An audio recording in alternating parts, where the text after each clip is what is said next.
Welcome to GK facts. करण में जानेंगे इस वीडियो के अंदर। देखिए, आज का जो हमारा 2 बजे वाला टॉपिक है वो है पेरिस ओलंपिक 2024 में इंडिया हाउस की स्थापना की जाएगी। याद रखिएगा कि जो पेरिस ओलंपिक होने वाला है 2024 में, जिसकी मेजबानी भारत करने वाला है, इसमें इंडिया हाउस की स्थापना की जाएगी। अब बात आती है सर, इंडिया हाउस से क्या रिलेटेड है और 2024 का जो पैरा ओलंपिक है इसकी मेजबानी हम करेंगे, तो उसके बारे में भी हम लोग इस वीडियो में जानेंगे। बस आपको वीडियो को एंड तक जरूर देखना है, क्योंकि टॉपिक पेपर के पॉइंट ऑफ व्यू से इंपॉर्टेंट है। टॉपिक से 1-2 नंबर का क्वेश्चन आपसे जो है एग्जाम में पूछा जा सकता है। ठीक है, 1 या 2 नंबर का क्वेश्चन आएगा।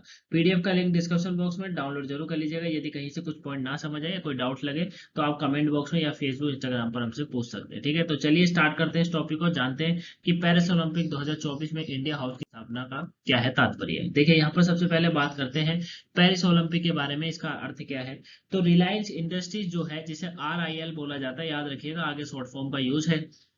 रिलायंस इंडस्ट्रीज ने पेरिस ओलंपिक 2024 में पहली बार इंडिया हाउस स्थापित करने के लिए भारतीय ओलंपिक संघ यानी कि जो IOA है के साथ भागीदारी करी है। यानी कि भारतीय ओलंपिक संघ में आपको इंडिया हाउस की स्थापना करेगा कौन? करेगा रिलायंस इंडस्ट्रीज करेगा, ये याद रखिए, यानी कि अंबानी साहब। ठीक है। अब RIL और IOA साझेदारी भारतीय एथलीटों के प्रदर्शन को बढ़ाने पर केंद्रित है और राष्ट्रीय खेल महासंघों का भी समर्थन देगी। ठीक है, क्योंकि देखिए इससे क्या होगा, जब साझेदारी होती है यानी कि इंडिया हाउस की स्थापना हो जाएगी जब 2024 में, तो जो भारतीय एथलीट हैं उनको काफी उनके प्रदर्शन को बढ़ाने पर जो है काफी हेल्प मिलेगी। ठीक है, और साथ में राष्ट्रीय खेल महासंघों को भी समर्थन मिलेगा इसके द्वारा। किसके द्वारा? जब ये स्थापना हो जाएगी उसके बाद। ठीक है। RIL IOA साझेदारी भविष्य में ओलंपिक खेलों की मेजबानी करने के लक्ष्य के साथ एक वैश्विक खेल राष्ट्र के रूप में भारत की साख का निर्माण करेगी। ठीक है, यानी कि इससे ये भी फायदा होगा कि ओलंपिक खेलों की मेजबानी करने का लक्ष्य मिल जाएगा और साथ ही एक वैश्विक खेल राष्ट्र के रूप में भी भारत की साख का जो है निर्माण होगा, अगर इसकी स्थापना होती है तो। ठीक है।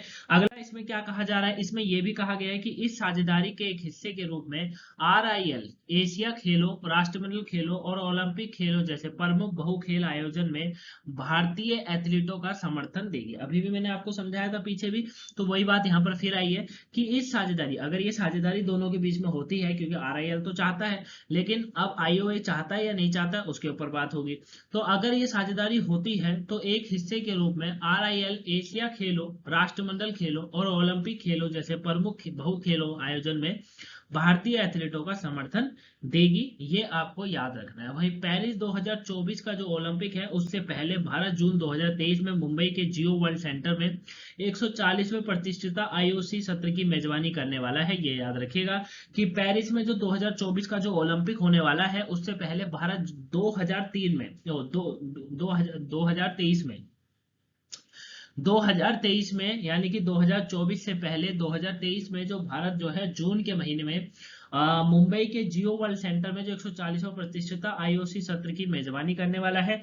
IOC सत्र जो है वो स्वतंत्रता के 75वें वर्ष के साथ मेल खाता है, ये इसमें बोला गया है। और यह जो है भारत में खेल की भूमिका को उजागर करने के साथ साथ ओलंपिक आंदोलन में भारत के योगदान का जश्न मनाएगा। ठीक है, तो ये आपको जो पॉइंट्स है ना, ये पॉइंट बहुत इंपॉर्टेंट है, इन पॉइंट्सों को आप रिविजन करते रहिएगा।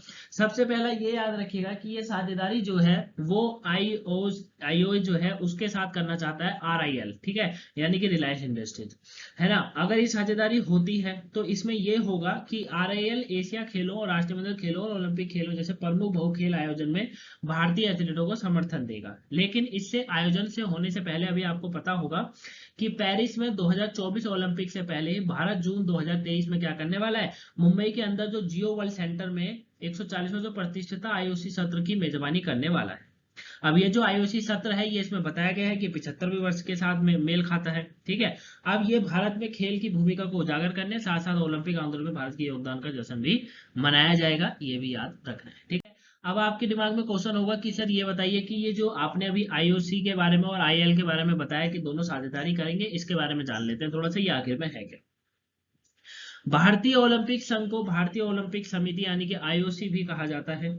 ठीक है, यह ओलंपिक जो है ओलंपिक खेलों, एशिया खेलों और इस तरह के अन्य अंतर्राष्ट्रीय एथलेटिक मीट में भारत का प्रतिनिधित्व करने के लिए एथलीटों का चयन करता है। ठीक है, ये आपको पता होना चाहिए कि जो IOC होता है यानी कि भारतीय ओलंपिक संघ को भारतीय ओलंपिक समिति भी कहा जाता है, दोनों नाम आते हैं तो उसको थोड़ा याद रखिएगा।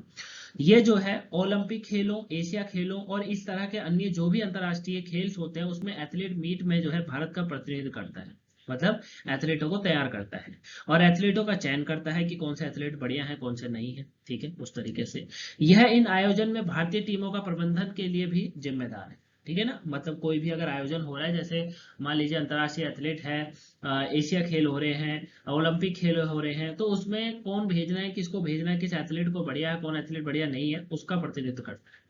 आरआईएल की बात करें तो एक बहुराष्ट्रीय कंपनी है जिसका मुख्यालय मुंबई में है। इस कंपनी की स्थापना 1960 में हुई थी, ठीक है। दशक में धीरू भाई अंबानी, नाम सुन सकते हैं आप, धीरू भाई अंबानी और चंपक लाल दमानी ने रिलायंस कमर्शियल कॉरपोरेशन के रूप में की थी। याद रखिएगा कि आरआईएल जो है एक बहुराष्ट्रीय कंपनी है जिसका मुख्यालय मुंबई में है और इस कंपनी की स्थापना 1960 में करी गई थी, ठीक है। याद रखिएगा कब करी गई थी, 1960 में स्थापना हुई थी, दशक में हुई थी, धीरू भाई अंबानी ने करी थी, चंपकलाल दमानी ने करी थी, है ना, और रिलायंस कमर्शियल कॉर्पोरेशन के रूप में की थी, ये याद रखिएगा, ठीक है। तो आई होप आप इसको अच्छे से समझ गए होंगे। मैंने आपको ये पूरा समझा दिया, एक छोटा टॉपिक लेकिन काफी इंपॉर्टेंट टॉपिक था।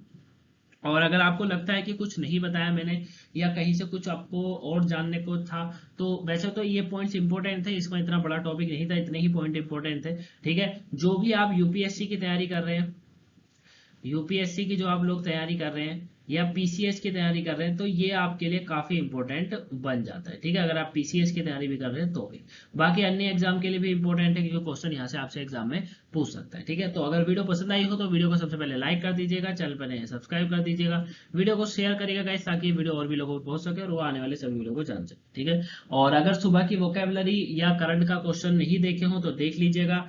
आज भी आपके लिए जो है 5 बजे मैं आपको बता दूं, 5 बजे जो है आपके लिए बीएसएफ की माफ करिएगा आईटीबीपी की जो न्यू वैकेंसी आई है उसके ऊपर सर ने वीडियो देने वाले हैं आज आपको, तो वीडियो जरूर देख लीजिएगा। तो 5 बजे याद रखिएगा कि आपको आईटीबीपी के बारे में पूरी नॉलेज मिलने वाली है कि वैकेंसी क्या है, कितनी है और किसके लिए कहाँ पर कौन सा फॉर्म आपको फिल करना है, ठीक है। तो चलिए मिलेंगे नेक्स्ट वीडियो में, तब तक thank you for watching guys, have a nice day, thanks for watching.